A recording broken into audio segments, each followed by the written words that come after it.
സംസ്ഥാനത്ത് സൂര്യാഘാതമേറ്റ് വീണ്ടും മരണം സംഭവിച്ചിരിക്കുന്നുവെന്ന ഏറ്റവും പുതിയ വാർത്തയാണുള്ളത്. പാലക്കാട് എലപ്പുള്ളി സ്വദേശി ലക്ഷ്മിയാണ് മരിച്ചത്. കനാലിൽ മരിച്ച നിലയിൽ കണ്ടെത്തുകയായിരുന്നു. സൂര്യാഘാതമാണ് മരണകാരണമെന്നാണ് പോസ്റ്റ്മോർട്ടം റിപ്പോർട്ടിൽ നിന്ന് വ്യക്തമായത്. നിഖിൽ പ്രമേഷ് വിശദാംശവുമായി. നിഖിൽ, ഈ മരണമുണ്ടായത് കഴിഞ്ഞ ദിവസമാണ്, പക്ഷേ സൂര്യാഘാതമാണ് മരണകാരണം എന്നുള്ളത് പോസ്റ്റ്മോർട്ടം റിപ്പോർട്ടിലൂടെ വ്യക്തമാവുകയും ചെയ്തിട്ടുണ്ട്. അപ്പോൾ കൂടുതൽ ആശങ്കയുണ്ടാക്കുന്ന ഒരു വാർത്തയാണല്ലോ പുറത്തു വരുന്നത്. കൂടുതലായി ലഭിക്കുന്ന വിവരങ്ങൾ എന്തൊക്കെയാണ്?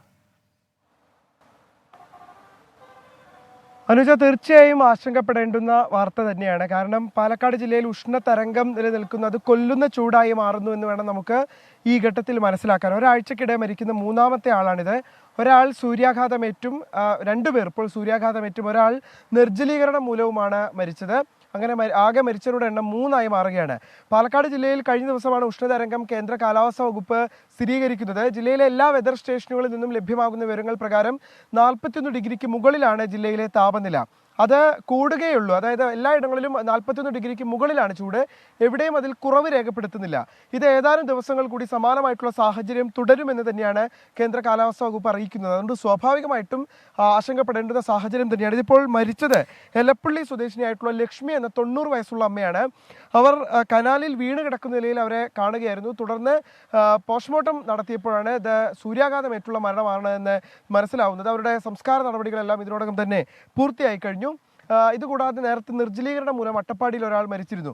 എന്തായാലും ചൂട് ഇങ്ങനെ ക്രമാതീതമായി ഉയരുന്ന സാഹചര്യത്തിൽ പുറത്ത് പണിയെടുക്കുന്ന ആളുകളൊക്കെ, പ്രത്യേകിച്ച് പകൽ സമയങ്ങളിൽ 11 മണി മുതൽ ഉച്ചയ്ക്ക് 3 മണി വരെയൊക്കെ പുറത്ത് ജോലി ചെയ്യുന്ന ആളുകൾ കൂടുതൽ ജാഗ്രത പാലിക്കണമെന്നുള്ള നിർദ്ദേശം ഇതിനോടകം തന്നെ നൽകിയിട്ടുണ്ട്. ജില്ലാ ഭരണകൂടവും ആരോഗ്യ വിഭാഗവും ഇതുമായി ബന്ധപ്പെട്ട നിർദ്ദേശങ്ങൾ നൽകി കഴിഞ്ഞു. അനുജ, നിഖിലിന് ഇപ്പോൾ ഈ ഉഷ്ണതരംഗമൊക്കെ നിഖിലിന് അത് ഏത് തരത്തിലേക്കാണ് അനുഭവപ്പെടുന്നത്? കാരണം നമ്മളിത് ആദ്യമായാണ് സംസ്ഥാനത്ത് ഏതെങ്കിലും ഒരു ജില്ലയിൽ ഉഷ്ണതരംഗം പ്രഖ്യാപിക്കുന്നത്. കഴിഞ്ഞ ദിവസങ്ങളിലും ഒക്കെ നല്ല ചൂടുണ്ടായിരുന്നു. അതിനേക്കാൾ അപ്പുറത്തേക്ക് അതിന്റെ തീവ്രത നിഖിലിനൊക്കെ അനുഭവപ്പെടാൻ കഴിയുന്നുണ്ടോ? ഉറപ്പായും അനുജ, തീർച്ചയായും അനുഭവപ്പെടും. നമ്മൾ രാവിലെ 7 മണിക്ക് ആണെന്ന് നമ്മൾ മോർണിംഗ് ഷോയിൽ ഈ ചൂടുമായി ബന്ധപ്പെട്ട വാർത്ത നൽകുന്നത്. ആ സമയത്ത് തന്നെ നമ്മൾ പുറത്തേക്ക് ഇറങ്ങിക്കഴിഞ്ഞാൽ പെട്ടെന്ന് തന്നെ ശരീരം ഈ ചൂട് കാരണം നമ്മൾ പെട്ടെന്ന് ക്ഷീണിക്കുകയാണ്, വേർത്തിങ്ങനെ കുളിക്കുകയാണ്. അതാണ് നമുക്ക് അനുഭവപ്പെടുന്നത്. ഒരു നിമിഷം പോലും വെയിലത്ത് നമുക്ക് നിൽക്കാൻ പറ്റാത്തൊരു സാഹചര്യം. എത്ര അത്യാവശ്യ കാര്യമാണെങ്കിലും ഒരു മിനിറ്റ് സമയം പോലും. ഇപ്പോൾ ഞാൻ ഈ ലൈവ് നൽകാൻ വേണ്ടി നിൽക്കുന്നത് ഒരു മരത്തിൻ്റെ ഒരു തണലുള്ള ഒരു ഭാഗത്താണ്. കാരണം അതല്ലാതെ നമുക്കിവിടെ നിൽക്കാൻ കഴിയാത്ത ഒരവസ്ഥയാണ്. ആ തരത്തിലുള്ള ചൂടാണ് എല്ലായിടത്തും അനുഭവപ്പെടുന്നത്.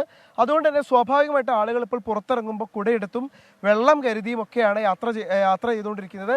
ഇത് ഏറ്റവും കൂടുതൽ ബാധിക്കുന്നത് ഈ പറഞ്ഞ പോലെ പാലക്കാട് ഒരു കാർഷിക ജില്ലയാണ്. നമുക്കറിയാം, ഈ കൃഷിയിടങ്ങളിലും മറ്റും ജോലി ചെയ്യുന്ന ആളുകൾ, അതോടൊപ്പം തന്നെ ഈ തെരുവിലിരുന്ന് കച്ചവടം നടത്തുന്ന ആളുകൾ, ഓട്ടോറിക്ഷ ഡ്രൈവർമാർ. നമ്മൾ ഇന്ന് രാവിലെ ഓട്ടോക്കാരോട് സംസാരിച്ചപ്പോൾ അവർ പറയുന്ന കാര്യമുണ്ട്, ഞങ്ങൾ 10 മണിക്ക് ശേഷം ഓടുന്നില്ല, ഓട്ടോ എടുത്ത് വീട്ടിൽ കൊണ്ടുപോയിടുന്നു, ഫാനിന് ചുവട്ടിലിരിക്കുന്നു. അതാണ് അവരുടെ അവസ്ഥ. അവർക്ക് ഓടിയില്ലെങ്കിൽ അവർക്ക് വരുമാനം കിട്ടില്ല. പക്ഷേ അവർക്ക് നിലനിൽക്കാൻ കഴിയാത്ത സാഹചര്യമാണ്. കാരണം ചൂട് കാരണം ആളുകൾ പുറത്തേക്കും ഇറങ്ങുന്നില്ല, ഓട്ടവും ഇല്ല. ഇനി ഓട്ടം കിട്ടുന്ന ആളുകളാണെങ്കിൽ പരാതി പറയുകയും അവരുടെ വിഷമം അറിയിക്കുകയും ഒക്കെ ചെയ്യുകയാണ്. അതാണ് ജില്ലയിലെ സാഹചര്യം. 2016-ലും 2019-ലും ഉഷ്ണതരംഗ മുന്നറിയിപ്പ് ഉണ്ടായിരുന്നെങ്കിലും ജില്ലയിൽ സ്ഥിരീകരിച്ചിരുന്നില്ല.